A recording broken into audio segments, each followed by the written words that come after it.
The Digital Photography Cafe show is brought to you by Focus Pyramid, the autofocus lens calibration tool for your camera. Welcome to the Digital Photography Cafe show. Join hosts Trevor Current and Joseph Cristina as they serve up the hottest photography news and commentary.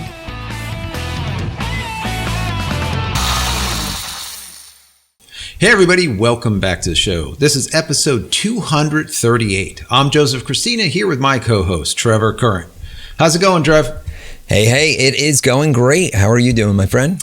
Not bad, not bad. It is paradise in South Florida, as always. Oh yeah, it's always nice down there, right? It's been snowy and icy and rainy and just a nice wintry mix that we get up here. Yeah, that's perfect. That's the wonderful. That's the way you like it. Oh yeah. Yeah, not enough to even use the snowblower. It's just enough to make everything a mess. Yeah. This is horrible. It's horrible. That's why we're down here, right? Yeah. That's it. You need two homes. You need one down here in South Florida and one up there in Jersey. We kind of switch, kind of back and forth. And yeah, that would be awesome. That'd be great. So anyway, so this week on this show, we're going to start out a little bit different. Normally, we don't do a lot of reviews, but you got something in that you took a look at and you really like, so you wanted to talk about it a little bit, right? Yeah, I do. So, one of our contacts had sent me an iPhone 7 case. And they sent it actually a while ago, but I wasn't really able to do a review or obviously do much with it until I got my iPhone 7. Right. So now that I have the phone, I've been testing this case, and this is from newer tech. It's NuGuard KX is the model on it, and it's like a high impact military type of case, really, high impact resistant and all that stuff. And and I gotta say, there's a lot of cases out there. I mean, a lot of cases. Sure. And there's all kinds of like really durable, life proof and cases and the OtterBox cases and all these different cases, but they're so bulky. Right. They're so big. And now with the iPhone 7 being so much larger, I had an iPhone 5 before. And with this being so much larger, you don't really want to carry it in a belt clip on your hip. You don't want to put it in a pouch. Right. So you want to carry it in your pocket. So really having a case that is slimline is important. But a lot of the thinner cases, they're decorative cases. They don't really provide much protection other than scratch protection. I want something that provides, drop protection. Yeah. We don't need the waterproof, the water resistant stuff anymore because the iPhone 7 actually is water resistant. So really now it's about scratch and it's about impact. So yeah, the NuGuard KX. So it's a nice one-piece design. It's got the harder outside. It's not like a hard plastic, but it's kind of like a hard rubber, let's say. Right. And the inside is more of like a softer rubber. So you've got the kind of the best of both worlds. It kind of gives you that impact, that hard impact protection from the outside, but yet a softer inside that kind of wraps the phone so it doesn't scratch the phone. It's not like a real hard, rigid case. Mm-hmm. They use what's called their X-orbing gel technology. So it's kind of a fun little play on words there, but right. It really is. I mean, this case is very dense. It's very weighty, let's say. Right. So the case has that hard outer shell, but it really provides the impact resistance, and with this gel technology, it distributes the shock throughout the phone as opposed to it being all in one spot. With many of the hard plastic cases, you hit it in that spot, the case cracks. Yeah, for me, the cases need to be, durable. That's number one.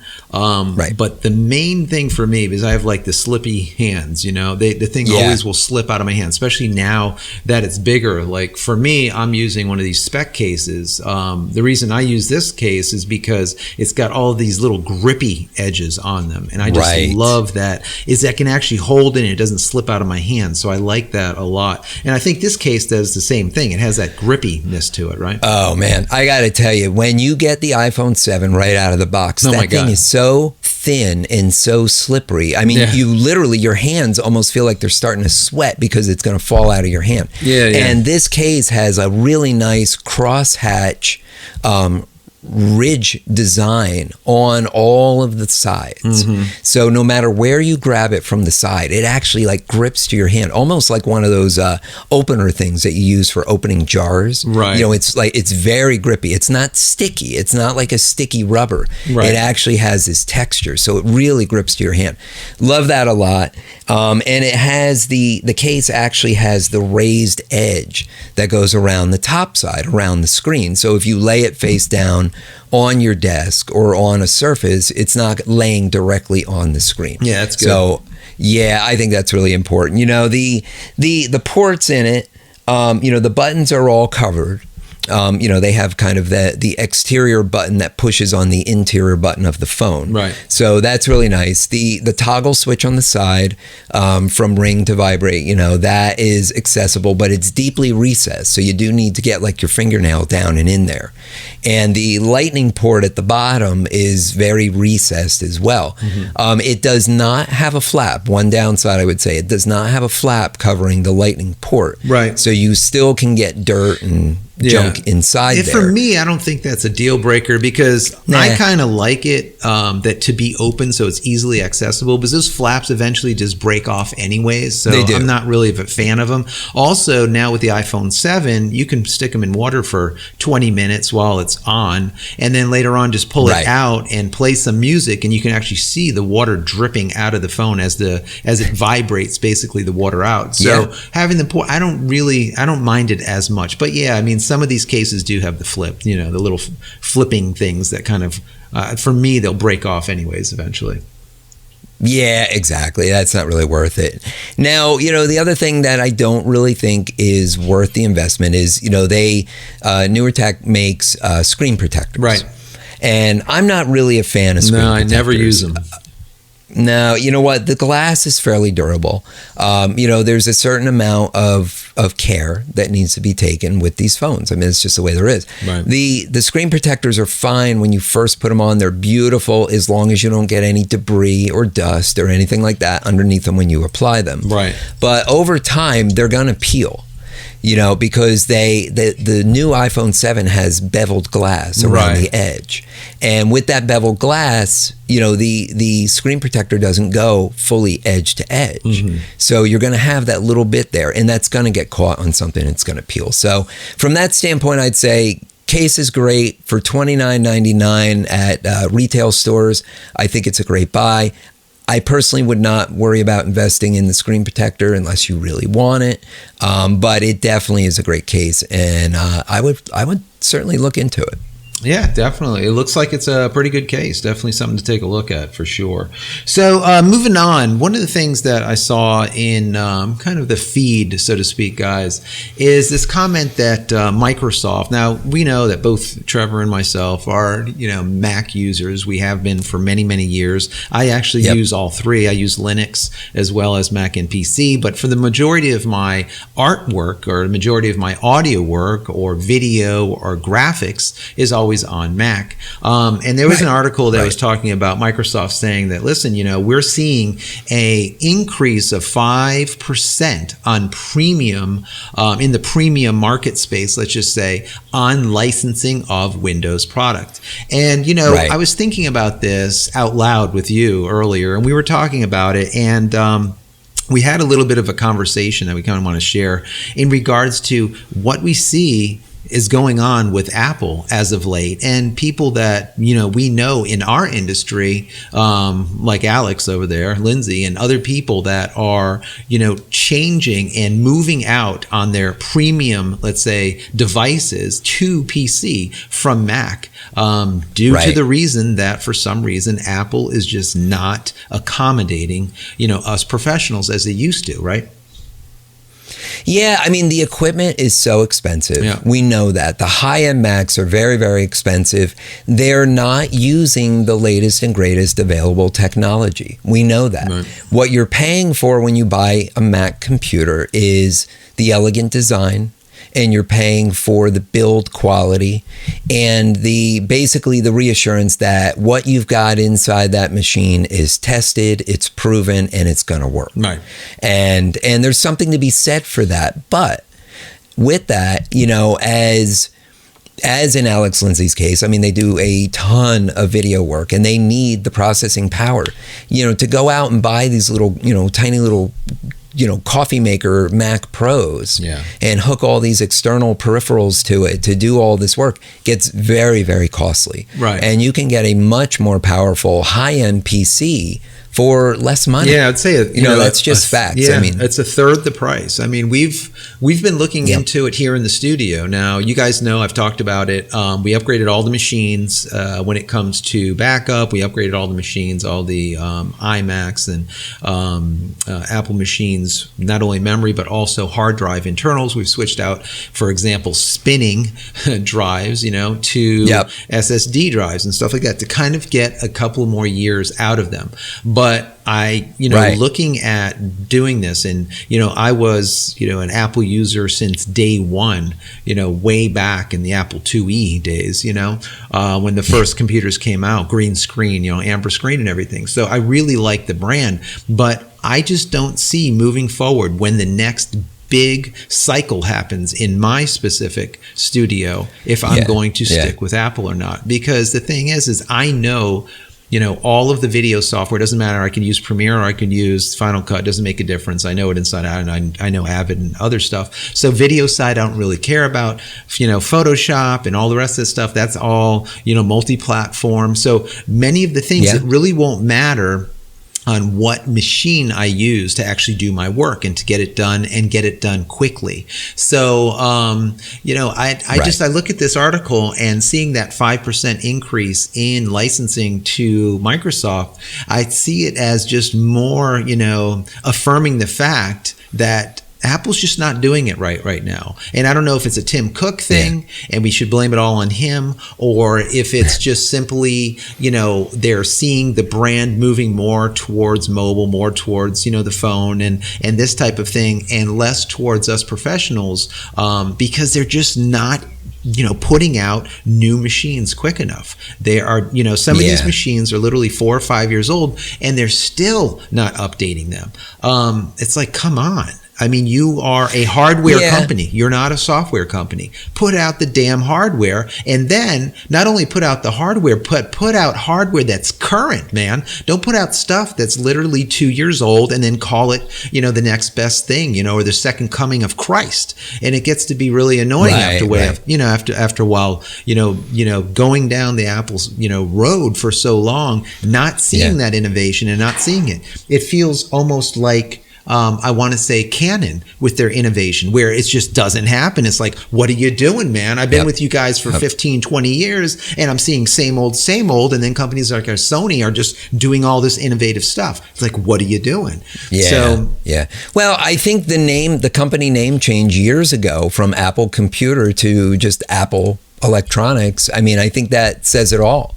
They saw that there's a much bigger market in consumer electronics. They're making the majority of their income off of the mobile phones, smartphones, tablets, things like that. And the pro computer market is such a small piece of their business now. Obviously, it's important, and a lot of their users are diehard users, and they want to try and keep them around as long as they can. But I think the fact is that they're probably willing over time to just let that segment of their business go away, the pro end. And they're going to they'll probably keep MacBooks, the lower end computers, just because it keeps everybody in the Apple biosphere, let's say. But the true professionals will probably make that migration away. Yeah, it's sad, but it just seems like it's going that way. Anyways, guys, we have a lot more for you on the other side of this break, so hang in there. We'll be right back.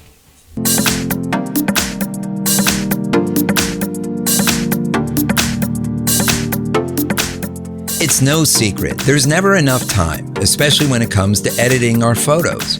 Whether you're a pro and time is money, or have just fallen in love with photography, imagine how much better it would be if your edits were done sooner, so you can get back where you belong, behind your camera.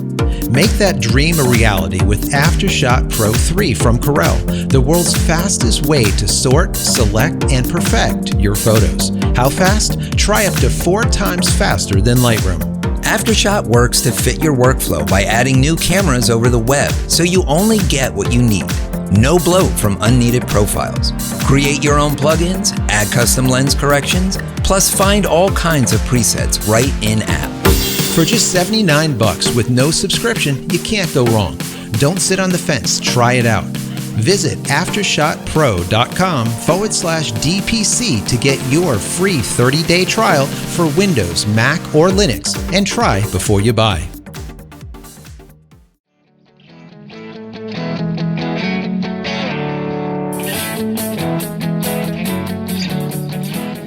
As photographers, we all strive for the sharpest images possible. We follow all the rules, using low ISO, the fastest possible shutter speeds, and a tripod whenever possible, only to find soft images still being produced. While all these methods are valid, what you haven't been told is that from manufacturer to manufacturer, and even lens copy to lens copy, there are slight variances to the exact spot where light is being focused onto the sensor. These variances are what the focus pyramid quickly, easily, and cost-effectively addresses. This product was developed as a direct response to the many DIY products that were too complex to use and the commercially available products that were simply too expensive.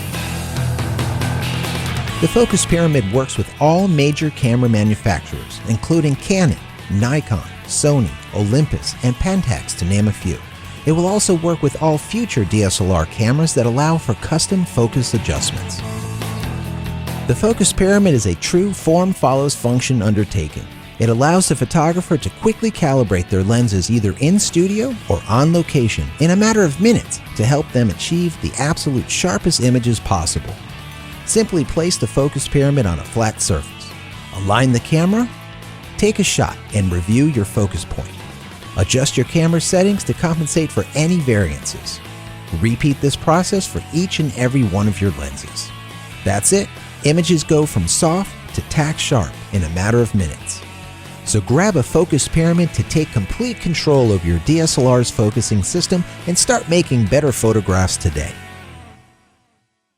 All right, so I'm sure a lot of you are probably using Instagram as photographers. I mean, Instagram is the place to be for images today, right? I mean, Facebook is hugely popular. You know, Twitter has gained in popularity, of course, as far as images go, when they gave the ability to attach them and not actually take away of your 140 characters now. So that's kind of cool. But one of the limitations with Instagram has always been, you know, what do you do from the desktop? You know, you could go to the Instagram website, you can view things and stuff, but you can't upload. You were always limited to uploading to Instagram from your mobile device, your phone or your tablet. And that, you know, as a photographer creating, you know, beautiful images, you're not necessarily doing it on your smartphone or your tablet, you know? So then it became all right, how do I get this image I just created over to my phone so I can upload it to Instagram? You know, and now you've got like a whole workflow here. So we just found out about this desktop application called Grids. And it looks pretty cool. It gives you, you know, it works on your computer. You open it up. It gives you a big display of your feed. You can go view your profile. You can view your photos within there. But what's really cool is it gives you the ability to upload, to create a post, to upload your image to the site. That is huge. The free version of the software just allows you to do viewing. But if you pay for the pro upgrade for like $7.99 or something like that, it gives you the ability to upload plus some other features. So I think it's really pretty cool idea. Yeah, I like the idea of being able to take a photo, okay, and then do your edit on your computer, maybe do some Photoshop, do a little bit of work on it, and then be able to upload it to Instagram. A lot of people are seeing Instagram as kind of the place to do business also. A lot of people are using Instagram to show off their wares. Let's say you're an Etsy shop, okay, and you're making candles. Sure. You go to Instagram, you show off all of these candles. People can go there. Yep. You don't have to display them all on Etsy. People can go there. They can follow you. A new candle comes out. Now they're like, on your pictures now, you can brand them and say, go follow me on Etsy and you'll be able to buy this candle if you want it. Right. It's a great promotional tool for photographers, for just small businesses in general. Instagram is really great. That's a really interesting tool to be able to really maximize your social media presence, right, into Instagram and be able to get people to buy your wares, let's say, or at least see your wares. Maybe you're a tattoo artist and you want to go and put that stuff onto Instagram, but you don't want your tattooing just simply taken with a camera phone, something like that. So what's nice is it does work on Mac and PC. It doesn't really make a difference. So it is multi-platform. So you're just not going to get it on one way or the other. So that's really great. So it's definitely something to take a look at. And if you guys want to check it out, go check it out over at The Grids. That's with an S, app.com. So definitely check that out. It's definitely, I think, something that if you do Instagram a lot and you see it as being something great for your business, this is the app that you might want to take a look at for sure. Yeah, absolutely. Absolutely. And, if you are a Lightroom user, and, which probably most people are, the same issue kind of holds true. You're creating your images in Lightroom and maybe you want to share a couple shots from the wedding that you just took, or something like that. And it was, again, same problem. What do you do with these images you created? Well, now there's an Instagram plugin for Lightroom that allows you to upload those photos directly to your Instagram account. So that's really cool as well. I like that a lot. Me personally, again, I'm not a huge Lightroom user, so I wouldn't really see much of a need for this. And I think for the most part, you're not uploading volumes of images from Lightroom to where it would warrant necessarily the need for a plugin to do this. But to have the ability to do it, why not? Yeah, no, absolutely. A lot of, going into that WordPress, like I just heard you say, as far as for Lightroom as that WordPress just recently came out with an update, and I believe it's 4.7.2. And what's really interesting here is that many of, let's say, large entities that are out there are using WordPress now as the de facto platform. And this, for example, is a security patch. And now that's one thing that I always said, and we talk about all the time. You do WordPress and you do WordPress sites. But what I really like about WordPress is, as far as security goes, they are on it. They're always releasing patches. The thing is that I have to say is majority of the folks out there that have a WordPress site, they are not doing these patches as frequently as they should be. That's right. That's very true. And then they wind up being exploited and wonder what happened and why is my site down? And, now I'm being on a blacklist because my server has been compromised and it's being used for sending email spam, and all kinds of really bad stuff can happen. So definitely, if you're using WordPress, you have a photo site up on WordPress, make sure you stay on top of those security updates. Yeah, absolutely. I mean, even your friend over there, the previous president, Obama, he, now, he has the WordPress site for his foundation, which is really interesting, So a lot of big known, well-known people as well as companies are using it, even though it's a free platform, That's right. That's right. Very powerful. And it's really, it makes it a lot better all around to be able to build a website that has functionality as opposed to just a brochure type of website that's just built with HTML. So it definitely it's a great platform. I love it. I mean, that's what I build my business around. Yeah, that's what you use daily. So absolutely. Moving on, there was something interesting that came down the wire, and we talked about this in the past, right? Hasselblad is basically gone. I wouldn't say they're gone, but they're bought out by who was it? DJI, I think it was, right? That bought them out. which is, you know, to me, it's unbelievable, right, guys? So you're talking about Hasselblad, right? This European company that made cameras that are like, quote unquote, second to none, that made glass, right? That's second to none. I mean, years ago, if you're a photographer and you have a Hasselblad, right? Yep. You're like the cat's meow. And literally, if you took years ago a photo that was made with like one of these Japanese cameras, and you compared it to the Hassi, you're like, it's not even on the same, you know, it's not even in the same ballpark, let's just say. So right. For me, this whole movement where, you know, Hasselblad is now owned by, you know, DJI, I just can't fathom it, number one. But you know, now we're seeing that the CEO or CFO, this person just is leaving Hassi now, right? Because it's right. Like he's just threw his hands up and said, "I've had enough." Yeah. It just goes to the idea of, or the question, where has premium gone? In the last 5 or 10 years, I know we've talked about this in the show for the last 6-7 years, right? It seems that photography in a whole, and many things in a whole, premium is just history. It's all about cheap and fast, and when the cheap dies, you throw it into the landfill and you buy new.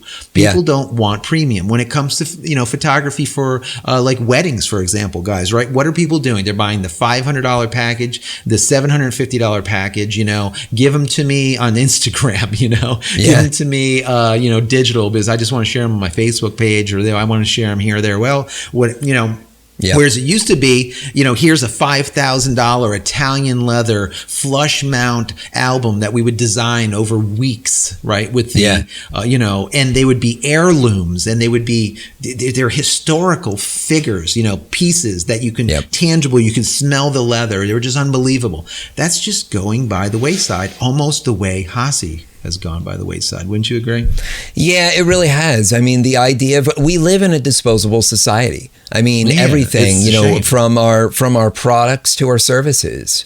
You know, you're, as a service provider, you're only as good as your last job. You know, you get a bad review somewhere, people start talking trash. I mean, you're done.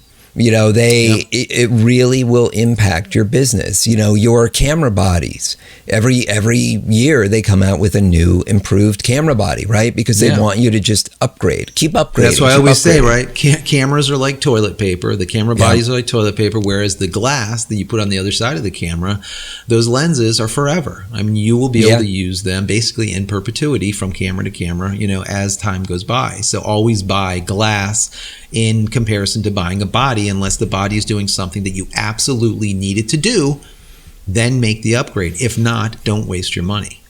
Yeah, that's right. I mean, it really comes down to, you know, as far as your business, as far as trying to stay relevant, you've always got to be changing. You've always got to be evolving, trying to come up with the next thing that's going to keep you moving forward. Because if you stay status quo, you will find yourself out of business. That's just the way it is. The world is moving too fast.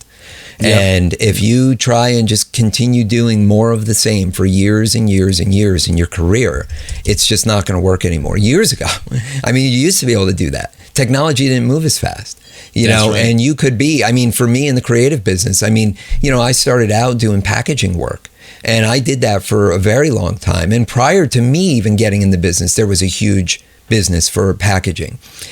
Obviously, there's still a business for packaging, but the other portion of our business that we did, which was the collateral, which is illustration, which was point of purchase displays, things like that, a lot of that business dropped off because nobody's printing collateral anymore. It's all PDFs and websites. That's why I moved from doing, you know, physical graphic design, creating physical printed pieces, into the digital environment, because it's not going anywhere. Digital is not going anywhere. No, absolutely not. So anyways, guys, we need to get out of here. It's time, right? Yes, we do. So for our viewers and listeners who want to connect with you, what's the best way for them to reach you? Yeah, so go ahead and find me on Twitter, and that's @JosephCristina, and that would be Cristina with no H. And don't forget to head over to my YouTube channel over at youtube.com/JCristinaPhoto. That's J Cristina, once again, Cristina with no H, photo. Excellent. You can connect with me on Twitter. It's @TrevorCurrent, and head over to our website. It's currentphotographer.com. All right, guys, we are out of here for yet another week. You can get all the show notes from this episode and past episodes over at digitalphotographycafe.com. And don't forget to subscribe to our YouTube channel at youtube.com/dphotocafe. And that's it, guys. We'll see you in the next episode. Take care. You've been watching the Digital Photography Cafe show with Trevor Curran and Joseph Cristina. Subscribe to our YouTube channel with any compatible device by visiting youtube.com/dphotocafe. Be sure to subscribe to our audio feed through iTunes, Stitcher, TuneIn, and Xbox Music apps or through RSS. Visit digitalphotographycafe.com for show notes and to connect with your hosts.